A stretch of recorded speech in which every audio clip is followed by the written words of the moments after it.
Robo shake zeteremo. Maya raba shake zeteremo. Hallelujah. Hallelujah. You are welcome. Let's just acknowledge God before we start. Rebo shakarabaya. We welcome you, Holy Spirit. We welcome you, Holy Spirit. We welcome you. There is no one like you, Holy Spirit. Laba shekereboya. Be the teacher in our midst. In the mighty name of Jesus. Robo shakaraba shekezeteremoya. Lebe shekezeteremoya. Masokorobo shakarabaya. Masokoroboya. We welcome you, Holy Spirit. We welcome you. We welcome you. We welcome you. We welcome you, Holy Spirit. Lebe shikazutalemoya. Masokaribo shekezete. Masokorobo shakarabaya. Mekezeterimoya. There is no one like you, Jesus. There is no one like you, Jesus. There is no one like you, Jesus. Welcome, Sister Buikanto. It's been a while. Please stay with us. Ribo shakara. Masokorobo shakaraba shekezete. Masokorobo shakarabaya. Oye keribo shakarabaya. Masokorobo shekezeterimo. Masokorobo shakarabaya. We welcome you, Holy Spirit. We welcome you, we welcome you, we welcome you. We welcome you, we welcome you. We welcome you. Ribo shakarabaya. Masokorobo shakarabaya. Hallelujah. Today we are going to continue where we left off a couple of months ago with the topic salvation. So today's topic will be looking at salvation as an adoption. It is also scriptural, and I want you to know the benefits of adoption. Amen.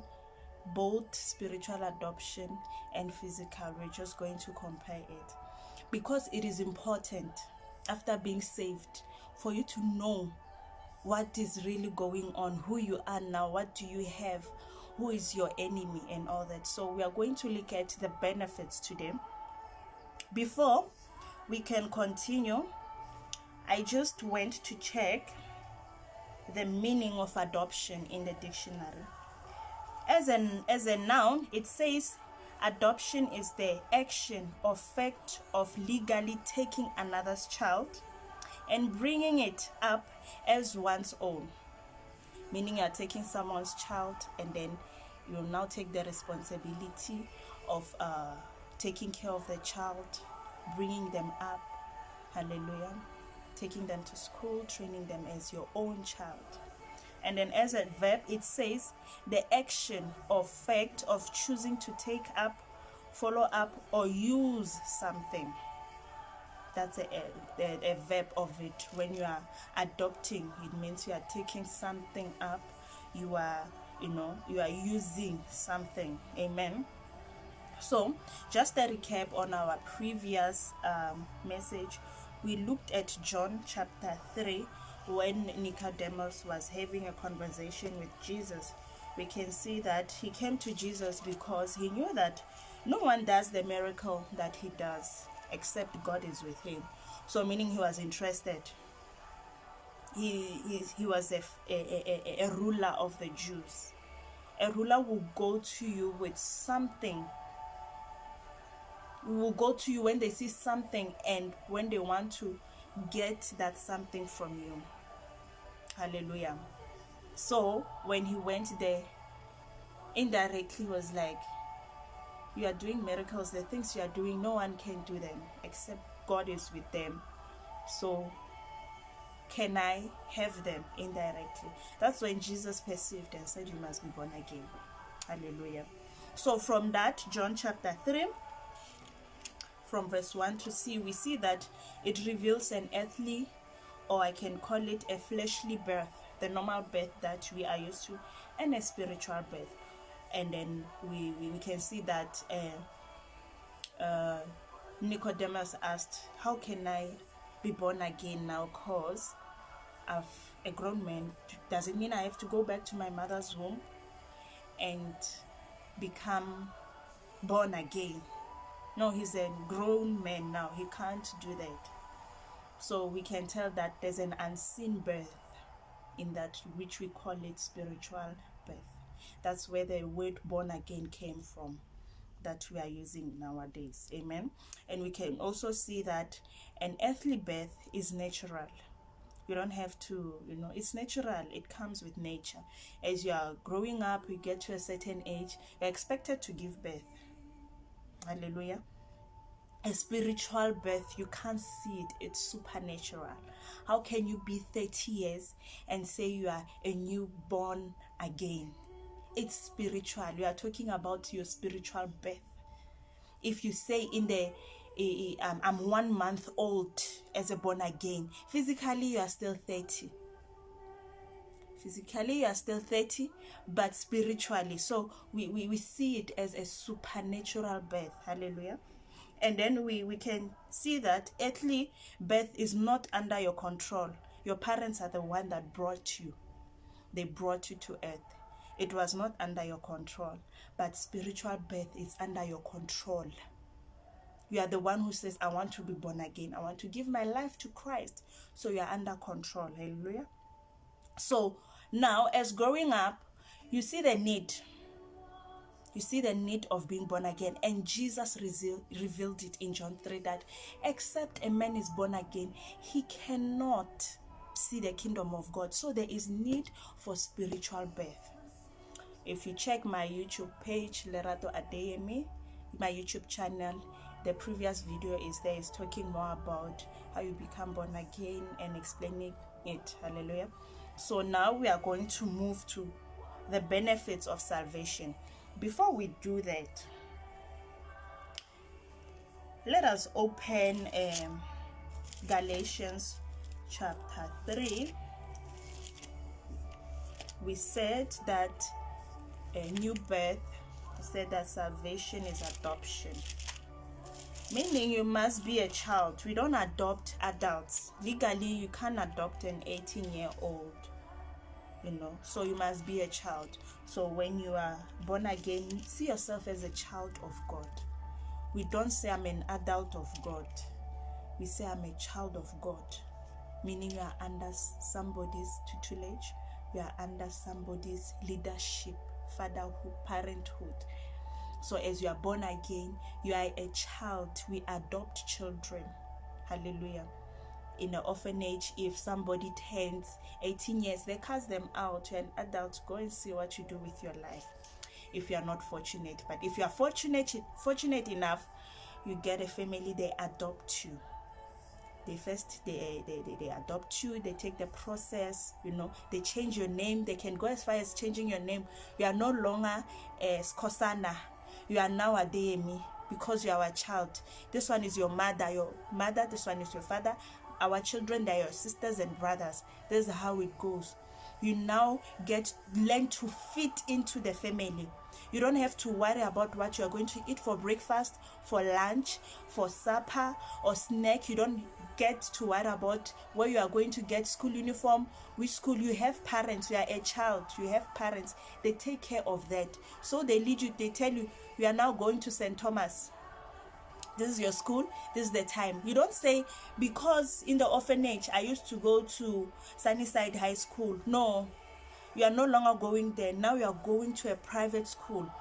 If you need textbook, if you need extra tutorship, if you need this is what you get. So this is what I want us to discuss today.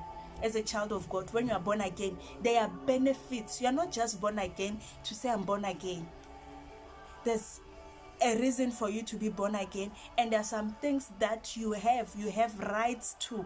Just like a child that is adopted, they have right to life, right to education. The parents, they are obliged to take them to school. It's their right.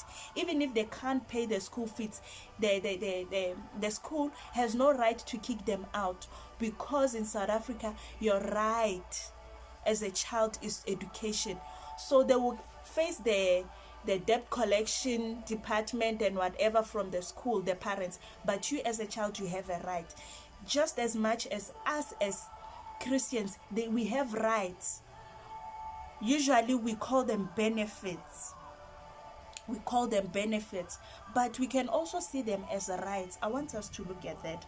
But before we go that, let's see now. In Galatians chapter 3, verse 13, it says, Christ has redeemed us from the curse of the law, having become a curse for us. For it is written, cursed is everyone who hangs on a tree, that the blessing of Abraham might come upon the Gentiles in Christ Jesus, that we might receive the promise of the Spirit through faith. So you can see that redemption comes with a blessing, and that blessing is part of the benefit of redemption, salvation. Hallelujah. He has redeemed us. Once you say, I'm born again now, Jesus, I receive you as my personal Lord and Savior. Come into my life, lead me, guide me, be my Father, show me the way. You are now translated. You are now redeemed from the curse of the law. Anything that has to do with law, it's no longer your portion. It will only happen if you don't know. Hallelujah. So we can see that you are redeemed so that you can do what? You might have entitlement to the blessings of Abraham. You can have the blessings of Abraham. Hallelujah. Can we also open Colossians chapter 1 from verse 13.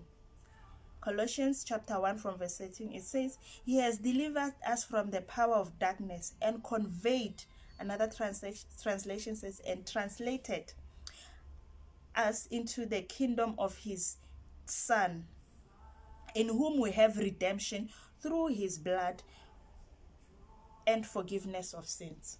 Hallelujah. So we can see that now there's a translation that happened in the Spirit when we are now born again. There's a translation that happened in the Spirit, just like when adoption is taking place. There's paperwork that will be done. Paperwork will be done that, okay, we are no longer an orphan. You are now part of the Ademis. They took you as their son, as their daughter. Same as here, Christ has redeemed us. It has delivered us. A translation from the kingdom of darkness to the kingdom of light. Hallelujah. Can we also open 2 Corinthians chapter 5, verse 17. It says, therefore, if anyone is in Christ, he is a new creation. Old things have passed away. Behold, all things have become new. You are a new person now. You no longer look back. You are a new person now. You no longer look back. You are going forward. All things are passed away. They're in the past. Leave them there. Now there's a new person, a born-again child of God, moving forward. Hallelujah. So benefit number 1, what you have as a child of God now. Benefit number 1 is the Holy Spirit. The Holy Spirit is your first, is one of them. We can't say first, but the Holy Spirit is your benefit. Can we go to John 14? When Jesus was speaking with his disciples. From 15, it says, if you love me, keep my commandments, and I will pray the Father that he will give you another helper, that he may abide with you forever. The Spirit of truth, that's the Holy Spirit, whom the world cannot receive, because it neither sees him nor knows him, but you know him, for he dwells in you and will be with you. I will not leave you orphans, I will come to you. Now again, the word orphan comes back. Remembering salvation is adoption. Hallelujah. The Holy Spirit is not for the world, it's for the church. That is why it is very difficult for someone who is in the world to understand the Holy Spirit or speaking of tongues or interpretation of tongues or things of the Spirit or the gifts of the Spirit, because they are in the world. The Holy Spirit is for the church. The Holy Spirit is for you as a born-again Christian. Amplified version shows the characters of the Holy Spirit, which is, there are 7. He's a helper. Even King James says it. He will send you another helper, another one like me. So we can say the Holy Spirit is the helper, he's a strengthener, a counselor, intercessor, comforter, advocate, your standby. That is why he said he will be with you. We are not alone. He will be with you. Hallelujah. He will help you. He will strengthen you. He will comfort you. He will counsel you. He will intercede for you. Romans 8 says it, that in our weaknesses, when we can't pray the way we ought to, the Holy Spirit, through groanings, prays through us. That's the Holy Spirit. The people, the world, people that are not in Christ cannot understand it, because the Holy Spirit is not for them. They do not know the Holy Spirit. The Holy Spirit is for the church. Hallelujah. Okay, benefit number 2, the name of Jesus. Many people, they don't know that they have the name of Jesus. The name of Jesus is yours. Like when I said that when you are adopted, when you are now adopted into a new home, they will change your surname. You are part of the family now. You are a child. Anything, your name will change from Tabiso Mahlangu to Tabiso Skosana, because you are now adopted. You are now adopted. So you have a name. If you are adopted by a rich people, if you are adopted by a rich man, if you go and say my name is so and so, and you mention their second name as your second name, they will give you get the benefits of people that carries that name. Just like Mandela. Mandela has built a good name for himself. His children, they're benefiting from it. Hallelujah. So we have the name of Jesus. Can we open Colossians 2:9? We have the name of Jesus. The name of Jesus is ours. It's not for the it's not for the for the world. It's not for the world, it's for us. I'm sorry, Philippians chapter 2. Philippians chapter 2 verse 9. It says, therefore God also has highly exalted him, speaking about Jesus, and giving him the name which is above every name, that at the mention of Jesus every knee should bow, of those in heaven and of those on earth and of those under the earth, and that every tongue shall confess that Jesus Christ is Lord, the glory of God the Father, to the glory of God. So we can see that the name of Jesus carries power in heaven, on earth, and under the earth, that is hell. So you have that name. You have that name. Use it. How do we use it? We use it in prayer. We use it in prayer to get what we want. Can we go to John 14? John chapter 14. When he was talking to his disciples, he said in verse 13, and whatever you ask in my name, I will do it, and that the Father may be glorified in the Son. The name of Jesus is to be used. Use it. If you say in the name of Jesus, it is no longer Lerato with her errors talking. It is Jesus, the blameless one, talking. If you address any situation in the name of Jesus, in the spirit realm, it will be like Jesus talking. Because we are saying in the name of Jesus. Not in the name of Lerato, because Lerato has errors. Lerato has errors, but Jesus has no errors. He's blameless, without sin. Hallelujah. Can we also go to John 16? It says, and in that day, John 16 verse 23, it says, and in that day you will ask me nothing. Most assuredly, I will say to you, whatever you ask the Father in my name, he will give it to you. Until now you have asked nothing in my name. Ask and you will receive, that your joy may be full. You know, if you need a job, you are not happy, you can't take care of yourself, you can't buy this, you can't help out at home and all that, you know, you are not happy. You understand?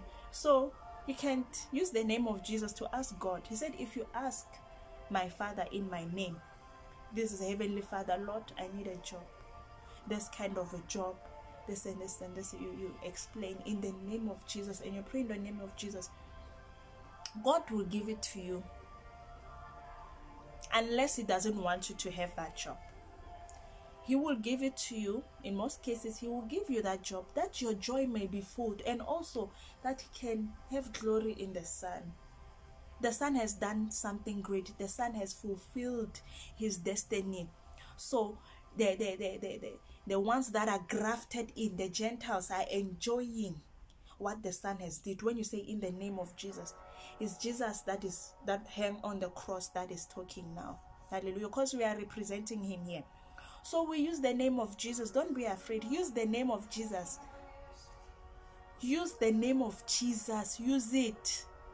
It's for you. He has given it to you to use it. Before he left, he told the disciples, in my name, ask anything in my name. In John chapter 14 verse 14, he said, if you ask anything in my name, I will do it, because he was still there.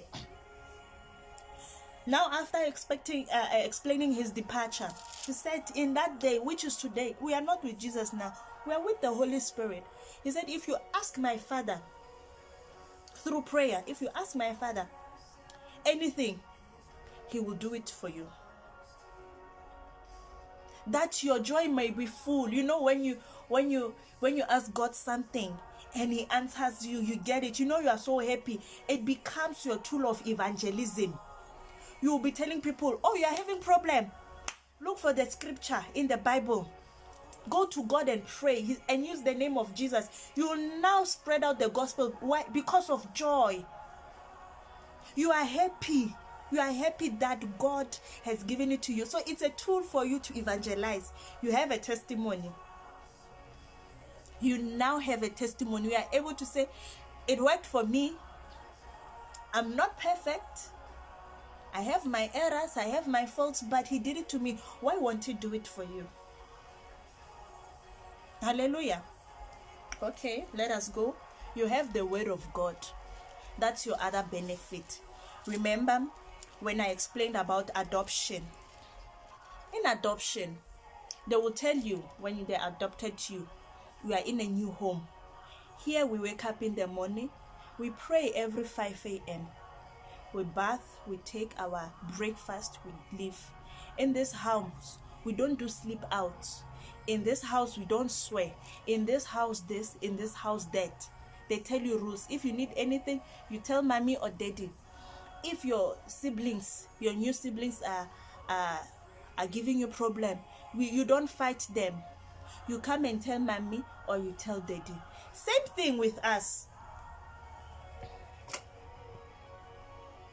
You can never tell your your father that adopted you that no, in the orphanage we used to fight. If one slaps me, I give them a hot slap. No, you are no longer in the orphanage. You are in a new home now. Those are the rules. Hallelujah. Same thing. One thing Christians do, new born again Christians, they don't read the word. The Bible is your manual for life. How would you know that you are not supposed to be sick except you read it here? You must find it here in the Bible. It's when you see it, when you said, and they shall not say they are sick, and the weak shall say they are strong. Meaning you're not supposed to say you are weak. If you are weak, you say I'm strong. You will not know until you read the word. The word of God is your manual. The word of God is life. Hallelujah. The word of God creates. It brings life. It brings understanding. It makes things easy. Remember, you have the Holy Spirit. The Holy Spirit and the angels, they're waiting for you to speak a word so that they can perform it. The Bible says in Isaiah that every word that he says it will not return back until it has done that which it was sent to do.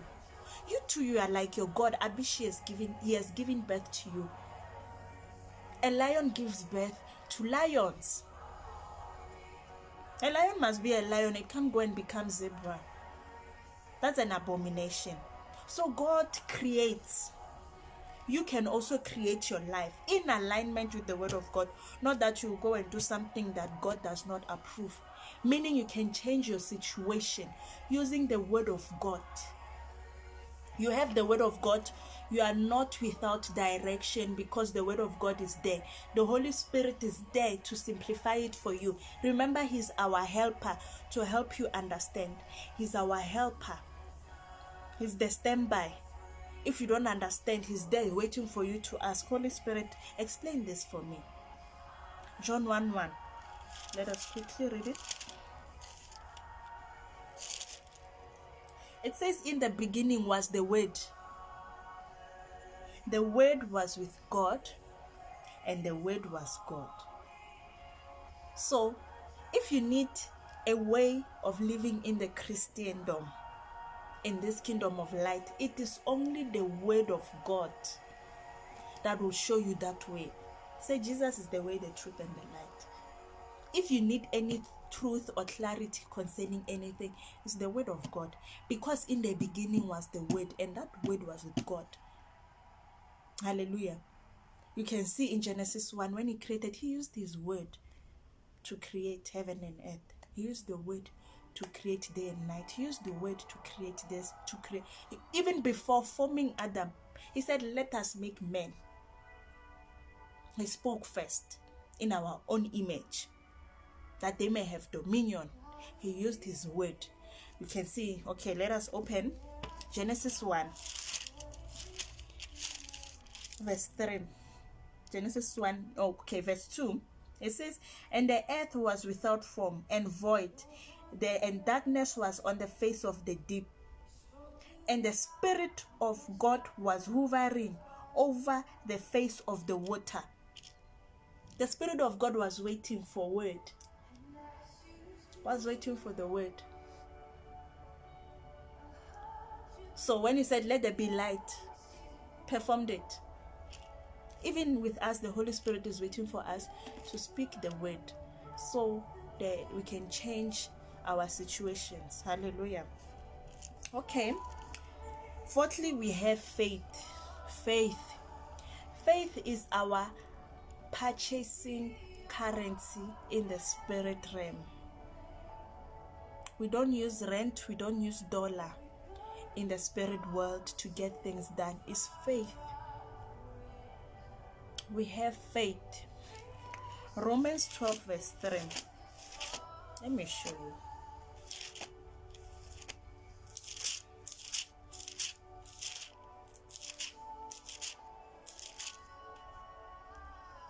It says, Romans chapter 12 verse 3, for I say, through the grace given to me, to everyone who is among you, not to think of himself more highly than he ought to think, but to think soberly as God has dealt to each one a measure of faith.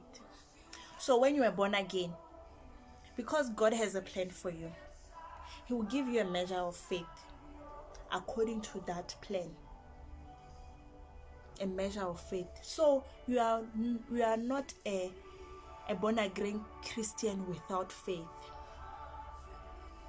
You are not without faith. Remember, we are here to showcase the power of God. That's why we are here. If you don't know, you are here to showcase the power of God. the supernatural. We are here to showcase God. You must showcase him. You must showcase God. That's why he has given you faith. He said, let us create men in our own image, that they may have dominion. You will not have dominion without faith. It's our purchasing currency. Hebrews 11, verse 6. You know, in the new family that you are adopted in as a new child, maybe you're from the orphan. In the new family, you will want to make your father happy, your parents happy, the ones that adopted you, the ones that brought you into their family. You don't know them. They don't owe you anything. They just liked you and they decided, let's take up this son, this boy as our son, this girl as our daughter. So you'll want them to make happy. You'll make sure you pass. Whatever they tell you, you do it. Because you don't want to go back to the orphanage where there is suffering. You don't want to go back where there is suffering. You want to stay where there is enjoyment, where there is order, where there's family structure. You don't have to stress, what are we going to eat today? Before you think of eating, your new mommy has cooked nice meal for you. When you are done with your homework, son, daughter, come and eat. This is why God has given us faith. In Hebrews 11:6, he said, but without faith, it is impossible to please him. If you don't please me as your newly adopted mother, I will send you back. My sister in Witbank, she adopted a child last year. She opened funeral cover for the child, life insurance for the cat, took the child to where they were in private school, investment for the new child. What the child did, he came there, he started messing around. She was not pleased. At the end of the year, in December, she was forced to take back the child there because her own biological children were suffering. So as a new born-again Christian, you want to please your new father. We can see in verse 1, it says, now faith is the substance of things hoped for and evidence of things not seen. You know, the giants of faith, they are listed there. They did what? By faith, this one, this. By faith. You too, you must say, by faith, I did this. By faith, I did that. That's pleasing to God. And as you do that, he increases it. Hallelujah. Can we also go in 2 Corinthians 1, verses 20?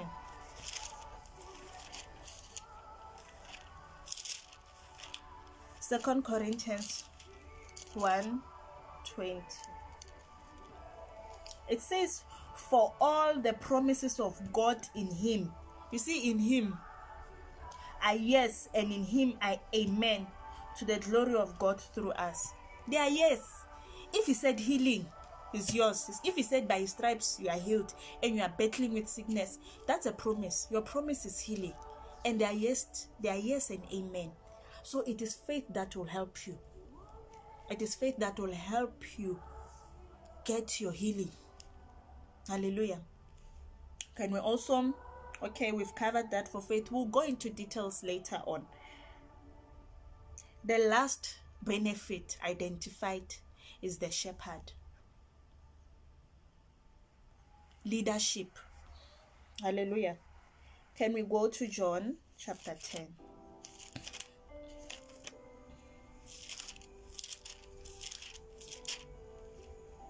John chapter 10. It says, to him the doorkeepers open, and the sheep hear his voice, and he calls his own sheep by name and leads them out.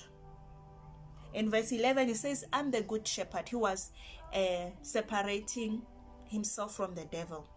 Hallelujah. Talking about a shepherd and a thief, how a thief comes, and then how a shepherd comes. A shepherd comes through the door and calls their own by name. Hallelujah. A shepherd does that. And then in verse 14, it is repeating it again. He said, I am the good shepherd, and I know my sheep, and I am known by my sheep. My own, they know me, they hear my voice. Hallelujah. So there is a shepherd for you. Jeremiah 3:15 reveals it. There is leadership available for you.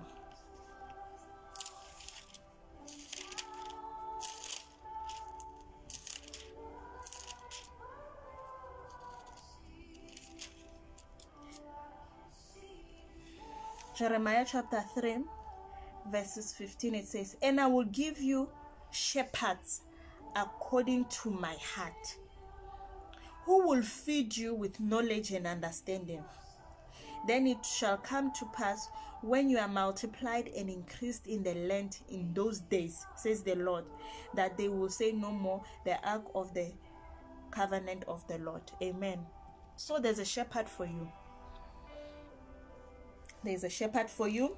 Can we open Isaiah 30?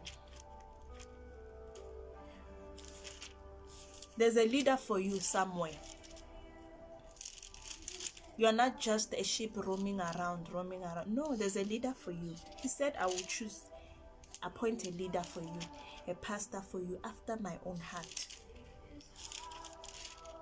Okay, Isaiah chapter 30 from verse 20, it says, and through the Lord gives you the bread of adversity and the water of affliction, yet your teachers will not be moved into the corner anymore, because your eyes shall see your teachers, your ears shall hear a word from behind saying, this is the way, walk in it, whenever you turn to the right hand or whenever you turn to the right. So a shepherd is for direction. It is very important as a newly born again Christian to ask God to lead you to the right fellowship. A church where they will feed you with knowledge and understanding. Hallelujah. For example, Samuel, speaking of that voice, when you have a shepherd, when God wants to tell you something, he will always use the voice of your shepherd, the voice of your pastor. Because he didn't appoint them to stay there and just be there. No, he appointed them for a reason, to lead us, to teach us with knowledge and understanding. So it is very important to get a fellowship, a church, or you can say a fellowship, where they are teaching the word of God, biblical principles, biblical doctrines. Hallelujah. We can see that Samuel, when he was born, the mother took him to Prophet Eli, because she has made a vow that, give me a son and I will give him back to you as a prophet. So he was under Eli.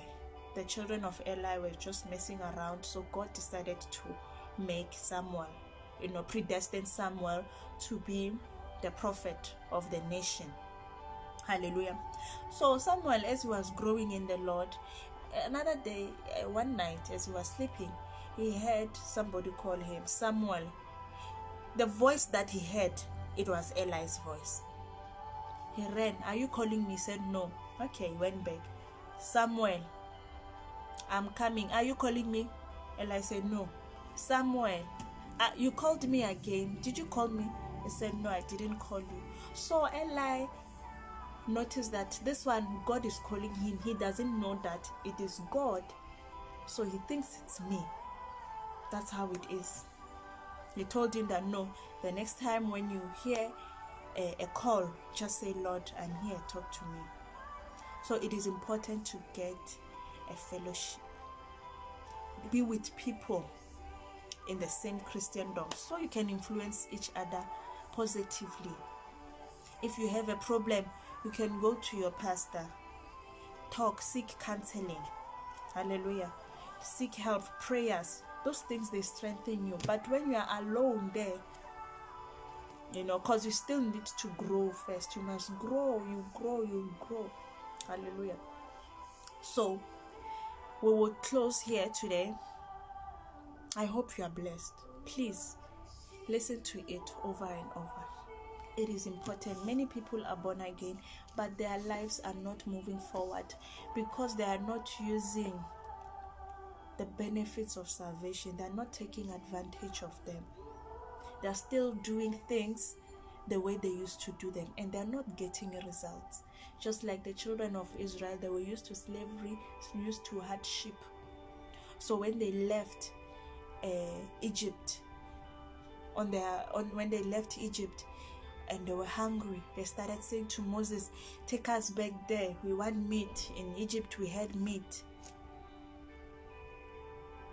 Moses decided to do what? Let me talk to your God. God, they want meat. Say, okay, if it's meat they want, is okay. A wind from me will leave and cause quails to come. So they ate meat every day. In Egypt, they used to work for meat. Now, in Christ, when they were following God, when they were with Moses, under the leadership of Moses, they had to only ask God, and God caused quails to just be here, just close to their eye, just catching quail here, kill, fry, eat. Another one here, kill, fry, eat. That's how it is. So if you understand and take note of the things I've shared today, please do that. You will see the results. God is a good God. God is a merciful God. God wants to change your life. He wants to use you for his kingdom. Hallelujah. Stay blessed till we meet again. Hopefully next week we'll look into other topics. Amen. We are blessed.